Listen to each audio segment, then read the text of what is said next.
এখন কালী পুজোর রাত্রির আগের দিনকে, রবিবার রাত্রির আগের দিনকে বসে বসে একটা আঁকছিলাম। কি আঁকা? সেটা হলো মা কালী খুব বড় একটা ভক্ত। কে বলো দেখিনি? সেটা সবাই জানে।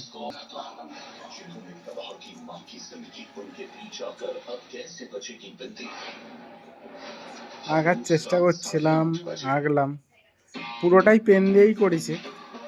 কেমন হয়েছে না হয়েছে তোমরা বলবে। আশা করে থাকি